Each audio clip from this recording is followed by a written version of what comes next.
గౌరవనీయులు డాక్టర్ యాదవ్ రెడ్డి గారు, గౌరవనీయులు రోజా రాధాకృష్ణ శర్మ గారు, గౌరవనీయులు ఫారూక్ హుసేన్ గారు, మనోహర్ అన్న గారు, వెంకట నరసింహారెడ్డి గారు, సతీష్ రెడ్డి గారు, బక్కి వెంకన్న గారు, మా వనితా భూమిరెడ్డి గారు, గౌరవ జెడ్పీటీసీలు, గౌరవ ఎంపీపీలు, సీనియర్ నాయకులు, మా రాజమౌళన్న గారు, వేదిక మీద ఉన్న ఎంపీటీసీలు, మండల వైస్ ఎంపీపీలు, మండల పార్టీ ప్రెసిడెంట్లు, సర్పంచులు, కౌన్సిలర్లు, బీఆర్ఎస్ పార్టీ కుటుంబ సభ్యులు, మా పత్రికా విలేకరులు అందరికీ పేరు పేరున నమస్కారం. మరి ఈరోజు ప్రభాకర్ అన్న గారు మీరు పదవీ విరమణ పొందుతున్న సందర్భంలో మిమ్మల్ని గౌరవించాలి. 5 ఏళ్ళు కష్టపడి పనిచేసినారు.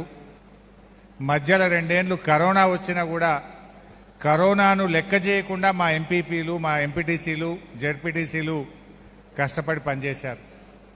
ఇంత బాగా పనిచేసి ప్రజాసేవ చేసి ప్రభాకర్ అన్న గెలుపులో అద్భుతంగా కృషి చేసిన మీ అందరినీ ఇలా గౌరవించాలని ప్రభాకర్ అన్న మీటింగ్ పెట్టడం చాలా సంతోషం. ఈ కార్యక్రమం నిజంగా మంచి కార్యక్రమం ప్రభాకర్ అన్న పెట్టిండ్రు. అసలు ముందుగా మీ దుబ్బాకను మీ అందరినీ కూడా నేను మనస్ఫూర్తిగా అభినందిస్తా ఉన్నా. మొన్న పార్లమెంట్ ఎన్నికల్లో రాష్ట్రంలోనే మంచి మెజార్టీ తెచ్చిన నియోజకవర్గంగా దుబ్బాకను నిలబెట్టినందుకు మీకు నా హృదయపూర్వకమైన అభినందనలు. మీకు ప్రభాకర్ అన్నకు అందరికీ కూడా నేను తెలియజేస్తా ఉన్నా. చాలా కష్టపడి పనిచేసినారు. అయితే ఒక్క విషయం నేను మీకు చెప్పాలి, పదవికి విరమణ ఉంటుంది తప్ప ప్రజాసేవకు విరమణ ఉండదు. ఎంపీటీసీ దిగిపోయినా ఇక రేపటి నుంచి మాకేం సంబంధం లేదు అనుకోకుండ్రి. విరమణ పదవికి ఉంటుంది, ప్రజాసేవకు విరమణ ఉండదు. మీరు తప్పకుండా కృషి చేయాల్సిందే. రేపు మీరు వస్తే ప్రభాకర్ అన్న కూడా ఎంపీటీసీగా మీరు దిగిపోయినా మీకు అదే గౌరవం దొరుకుతుంది, అదే ప్రేమ దొరుకుతుంది. మీరు ఎప్పుడొచ్చినా పనిచేయడానికి ప్రభాకర్ అన్న సిద్ధంగా ఉంటాడు, మేమందరం కూడా ఉంటాం. అందువల్ల ఇదేమి లాస్ట్ కాదు కదా. మళ్ళీ మీలో చాలామంది సర్పంచ్లు అవుతారు, ఎంపీటీసీలు అవుతారు, కోఆపరేటివ్ చైర్మన్లు అవుతారు, ఇంకో రూపంలో పార్టీలో పదవులు కూడా వస్తాయి మీకు. ఇదేదో అయిపోయింది అని అనుకోవద్దు. మీ సేవలు తప్పకుండా పార్టీ ఉపయోగించుకుంటుంది, మీకు సముచితమైన స్థానాన్ని కూడా కల్పిస్తామని చెప్పి కూడా మనవి చేస్తూ ఉన్నాం. అయినా ఈరోజు ఎవరం మనం బాధపడాల్సిన అవసరం లేదు. రాజకీయాల్లో ఒడిదొడుకులు ఉంటాయి, గెలుపు ఓటములు ఉంటాయి. ఓటమి తర్వాత వచ్చేది గెలుపే. గెలుపు ఎప్పుడూ శాశ్వతం కాదు. ఓటమి తర్వాత మళ్ళీ గెలుపు వస్తుంది, తప్పకుండా మళ్ళీ బీఆర్ఎస్ ప్రభుత్వం వస్తుంది. ఇవాళ ఏమైంది చూస్తలేమా? 7 నెలల లోపలనే పల్లెలన్నీ మురికి కూపాలైపోయినాయి. ఈ గవర్నమెంట్ వచ్చినాక 7 నెలల్లో గ్రామ పంచాయతీకి నయా పైసా కూడా ఇయ్యలే. 1 రూపాయి కూడా గ్రామ పంచాయతీకి ఇయ్యలే. పారిశుద్ధ్య కార్మికులకు 7 నెలల నుంచి జీతాలు లేవు. ట్రాక్టర్లలో డీజిల్కు పైసలు లేవు. ట్రాక్టర్లకు ఇన్స్టాల్మెంట్లు కట్టలేరు. వానకాలం వచ్చింది, బ్లీచింగ్ పౌడర్ లేదు. దోమలకు మందు కొడదామంటే లేదు. గడ్డి మందు కొడదామంటే లేదు. మొత్తం గ్రామ పంచాయతీలన్నీ ఆగమాగమైతా ఉన్నా ఈ ప్రభుత్వం మొద్దు నిద్రపోతున్నటువంటి పరిస్థితి ఉంది. స్కూళ్ళల్లో పోతే మిడ్ డే మీల్స్, మధ్యాహ్న భోజనం పెట్టే కార్మికులకు 7 నెలల నుంచి జీతాలు లేవు. వాళ్ళందరూ కూడా ఆగమాగమవుతున్నారు. వంట వండిన సామాన్కు పైసలు లేవు. వంట వండిన పనిచేసిన వాళ్లకు జీతాలు లేనటువంటి పరిస్థితి ఇలా స్కూళ్ళల్లో ఉన్నది.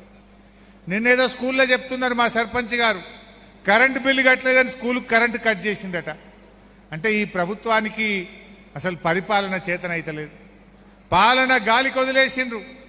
ఎక్కడ చూసినా ఆత్మహత్యలు, ఎక్కడ చూసినా మానభంగాలు, మర్డర్ కేసులు జరుగుతూ ఉన్నాయి, హత్యలు జరుగుతూ ఉన్నాయి. నిన్న మనం చూసినాం ఖమ్మం జిల్లాలో ఒక రైతు పురుగుల మందు తాగి ఆత్మహత్య చేసుకున్న వీడియో మనందరం కూడా చూసాం. ఇప్పుడే ఈడ కూర్చొని చూస్తున్నా ముఖ్యమంత్రి గారి జిల్లా మహబూబ్ నగర్లో కలెక్టర్ ఆఫీస్లో ఇంకో రైతు ఇలా పురుగుల మందు తాగిన వీడియో వస్తూ ఉన్నది. అంటే ఈ రాష్ట్రంలో పాలన గాలి కొదిలేసిండ్రు. కేవలం ప్రతిపక్షాల మీద కేసులు, కుట్రలు తప్ప పరిపాలన చేతనైతలేదు. అందుకే రోజు కూడా ఆత్మహత్యలు జరుగుతూ ఉన్నాయి, రేప్ కేసులు జరుగుతూ ఉన్నాయి, హత్యలు జరుగుతూ ఉన్నాయి. లా అండ్ ఆర్డర్ ఆగమైపోయింది. రైతు బంధు అయితే దిక్కే లేదు. కేసీఆర్ ఉండగా జూన్ నెలలో ఖచ్చితంగా రైతు బంధు పడ్డది. ఇలా జూలై వచ్చిన ఒక్క రూపాయి కూడా రైతు బంధు ఇవ్వకుండా ఇలా రైతుల ఉసురు పోసుకుంటా ఉన్నారు. ఏమన్నంటే ఏరివేత, ఎవరికి గీత పెడదాం, ఎవరికి కోత పెడదాం, ఎవరికి బంధు పెడదాం, ఎంత కమ్మి చేద్దామని ఆలోచన చేస్తుంది తప్ప సకాలంలో రైతు బంధు ఇవ్వడంలో ఈ ప్రభుత్వం పూర్తిగా ఫెయిల్ అయిపోయింది. పాపం అవ్వా తాతలకు ఆ 2000 పింఛన్ కూడా వస్తలేదు. కేసీఆర్ ఉండగా 200 పెన్షన్ 2000 చేస్తా అంటే బరాబర్ 2000 చేసి ఇచ్చిండు మన కేసీఆర్. వీళ్ళు 4000 చేస్తామన్నారు. ఇంటికి 2 పింఛన్లు ఇస్తామన్నారు. అవ్వకిత్తం తాతకిత్తామన్నారు. ఇంట్లో కొడుకు ఉద్యోగం చేసినా ఇస్తామన్నారు. 4000 ఇస్తామన్నారు. 4000 ఎటు పోయినాయో, ఇంటికి 2 పింఛన్లు ఆడికి పోయినాయో, కొడుకు నౌకరుంటే పింఛన్ ఆడికి పోయిందో కానీ ఇచ్చే 2000 కూడా వస్తలేవు. 2 నెలల పింఛన్ బాకీ పడ్డారు. మే నెల పెన్షన్ రాలే, జూన్ నెల పెన్షన్ రాలే, 2 నెలల పెన్షన్ బాకీ పడ్డారు. ఏప్రిల్ నెల పెన్షన్ మొన్న ఇచ్చిర్రు, జూన్ 25 తారీఖు ఇచ్చిర్రు. అది ఏప్రిల్ది. మే బాకీ, జూన్ బాకీ. అంటే పక్కన ఆయనేమో ఆంధ్రప్రదేశ్లో 4000 ఇచ్చిండ్రు, ఈయన 4000 ఎడవైనాయి. బాండ్ పేపర్ల మీద రాసి ఇచ్చిర్రు. 100 రోజుల్లో 4000 పింఛన్ ఇస్తామన్నారు. 4000 దిక్కు లేదు, ఇంటికి 2 పింఛన్లు దిక్కు లేవు, నౌకరున్నోళ్ళకి పింఛన్ లేదు, ఇచ్చే 2000 కూడా ఇయ్యని పరిస్థితి ఏర్పడ్డది. పింఛన్లు రావు, కరెంటు సరిగా రాదు, స్కూళ్ళల్లో కరెంటు కట్ అయిపోయింది, మధ్యాహ్న భోజనం వాళ్ళకు జీతాలు లేవు, పారిశుద్ధ్య కార్మికులకు జీతాలు లేవు, ఊర్లలో చెత్తెత్తుడు బంద్ అయిపోయిన పరిస్థితి ఉన్నది. రైతు బంధు రాదు, కళ్యాణ లక్ష్మి చెక్కులు 7 నెలల కళ్యాణ లక్ష్మి చెక్కులు వస్తలేవు. ఆడోటి ఈడోటి వచ్చినాయి అంటే అవి అప్పటి మన గవర్నమెంట్ బాపత్ చెక్కులే ఇంకా వస్తున్నాయి. ఈ గవర్నమెంట్ వచ్చినప్పటి నుంచి ఇప్పటికీ తులం బంగారం దిక్కులేదు, కళ్యాణ లక్ష్మి వచ్చే ₹1,00,000 కూడా బంద్ అయిపోయింది. సర్కార్ దవాఖాన పోతే కేసీఆర్ కిట్ బంద్ అయిపోయింది, న్యూట్రిషన్ కిట్ బంద్ అయిపోయింది. అన్ని బందే, కోతలు పెట్టుడు, బంద్ పెట్టుడు. ఇంతకు మించి కొత్తగా ఒక్కటన్నా వచ్చిందా ఈ ప్రభుత్వం వచ్చినాక? కేసీఆర్ కిట్ బంధు, కళ్యాణ లక్ష్మి బంధు, న్యూట్రిషన్ కిట్ బంధు, 24 గంటల కరెంట్ వస్తలేదు బాయికాడ, గ్రామ పంచాయతీలకు నిధులు బంద్ అయిపోయినాయి. ఇగో ఇది ప్రభుత్వ పనితీరు. ఇప్పటికే ఆశా వర్కర్లు రోడ్లు ఎక్కిండ్రు, అంగన్వాడీ టీచర్లు రోడ్డు ఎక్కిండ్రు, ఉద్యోగస్తులు టీచర్లు నోటీసులు ఇస్తున్నారు, ఇక మేము కూడా రోడ్ ఎక్కుతామంటున్నారు. ఎవరిని మీరు ఉద్ధరించారు? పాపం రైతుల్ని ఆగం చేసిండ్రు. నేను నిన్న ఎప్పుడో వ్యవసాయ శాఖ అధికారులతో అడిగిన, జిల్లాలో నాట్లు ఎంత పడ్డాయి భయ అని అడిగిన. ఏడాసారి అంతా 3% పడ్డాయి నాట్లు అంటారు. అరే జూలై వచ్చింది 3% ఏందయ్యా అంటే కాలం కింది మీద కనబడుతుంది. ఈ కాంగ్రెస్ వాళ్ళు మున్పటి లెక్క మన లెక్క కాలువల నీళ్ళు ఇస్తారో ఇయ్యరో, చెరువులు నింపుతారో నింపరో నమ్మకం కుదురుతలేదు సార్, అందుకే నార్లు పోతలేరు అంటున్నారు. ఇగో ఇది వీళ్ళ పరిస్థితి. ఆనాడు కేసీఆర్ ఉండగా ధైర్యం ఉండే, అరే కాలం కాకపోయినా కేసీఆర్ ఉన్నాడు, కాళేశ్వరం కాలువలు వస్తాయి, మా కూడెల్ని వాగుల నీళ్ళు వస్తాయి, మా చెరువులు నిండుతాయి అనే ధైర్యం ఉండే. ఈ కాంగ్రెస్ వాళ్ళు దాన్ని కూడా ఎండబెట్టే పని చేస్తున్నారు. అంటే ఈ రకంగా పరిపాలన గాలి కొదిలేసిండ్రు, కేవలం ప్రతీకారం, పగ, దీని మీద మాత్రమే దృష్టి పెట్టిండ్రు. రేపు ఏమవుతుంది? ఈ రకంగా చేస్తే ప్రజలు ఊరుకుంటారా? తప్పకుండా మళ్ళా మా కేసీఆర్ మాకు కావాలి, మా బీఆర్ఎస్ మాకు కావాలని ప్రజలు తప్పకుండా మనం గౌరవిస్తారు. అందువల్ల మీరు మంచిగా ముందుకు పోదాం, ధైర్యంగా ఉండండి. మీకు తెలియదా, మనం మంచిగానే చేసినాం, కాంగ్రెస్ వాళ్ళు ఇంకా బాగా చేస్తామన్నారు. మనం 1,00,000 ఇస్తే వాళ్ళు తులం బంగారం కలుపుతామండ్రి, మనం 2,000 ఇస్తే వాళ్ళు 4,000 ఇస్తామండ్రి పింఛన్, మనం రైతు బంధు 5,000 ఇస్తే వాడు 7,500 అని, మహిళలకు 2,500 అండ్రి. ఏమన్నా వస్తుందేమో అని ప్రజలు ఆశించడం తప్పు కాదు. ప్రజలు తప్పకుండా మంచి అయిద్ది అనుకున్నారు, కానీ గిట్ల ఎలకల పడేస్తారని అనుకోలే. ఇప్పుడిప్పుడే ప్రజలకు అర్థమవుతా ఉంది. తప్పకుండా మన భవిష్యత్తు ఉంటుంది. మంచిగా పనిచేద్దాం. రేపు మళ్ళీ మీరు నిలబడ్డప్పుడు కూడా మీరు రేపు ఎంపీటీసీలుగా, సర్పంచ్లుగా, జెడ్పీటీసీలుగా నిలబడితే ప్రభాకర్ అన్న నేను తప్పకుండా మీకోసం కష్టపడతాం, మిమ్మల్ని అందరినీ కూడా గౌరవించి నిలబెట్టి కాపాడుకుంటామని చెప్పి కూడా నేను మనవి చేస్తా ఉన్నా. ఏ కార్యకర్త కూడా అధైర్యపడకండి, తప్పకుండా మళ్ళా మన రోజులు వస్తాయి. ఒక కాలం ఎప్పుడూ తిరుగుతూనే ఉంటుంది, ఒక దగ్గర ఆగదు.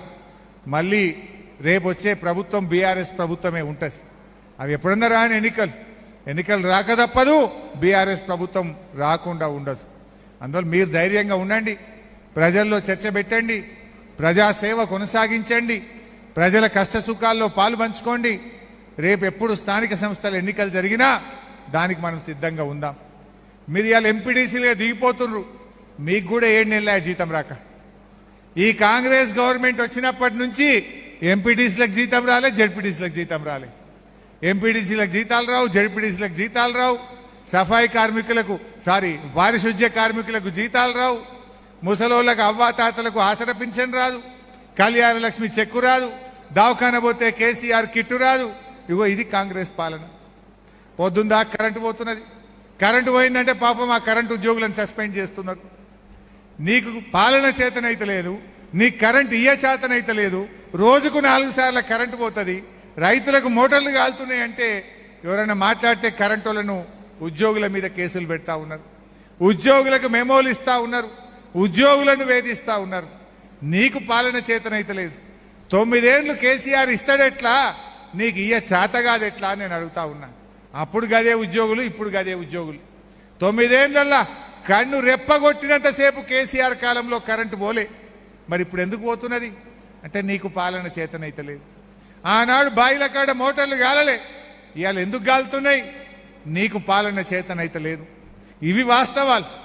కానీ నీ చేతగాంతనాన్ని ఉద్యోగుల మీద పెట్టి ప్రజలను ఉద్యోగులను ఇలా ఉసురు పోసుకుంటున్నటువంటి ప్రభుత్వం ఇప్పుడిప్పుడే ప్రజలకు అర్థమవుతా ఉంది. అందువల్ల మనం కూడా ఓపికగా ప్రజల్లోకి వెళ్దాం. తప్పకుండా రేపు ప్రతిపక్ష రాజకీయ పార్టీగా ప్రజా పోరాటాలకు ప్రజల పక్షాన మనం గట్టిగా నిలబడి ప్రయత్నం చేద్దాం. భవిష్యత్తు మనకే ఉంటుంది. ఎవరు అధైర్యపడకండి. ఏ కష్టం వచ్చినా ప్రభాకర్ అన్న ఉంటాడు, యాదవరెడ్డి సాబ్ ఉంటాడు ఎమ్మెల్సీగా, నేను కూడా తప్పకుండా మీకు అండగా ఉంటానని చెప్పి కార్యకర్తలు ధైర్యంగా ముందుకు సాగాలని కోరుకుంటూ జై తెలంగాణ.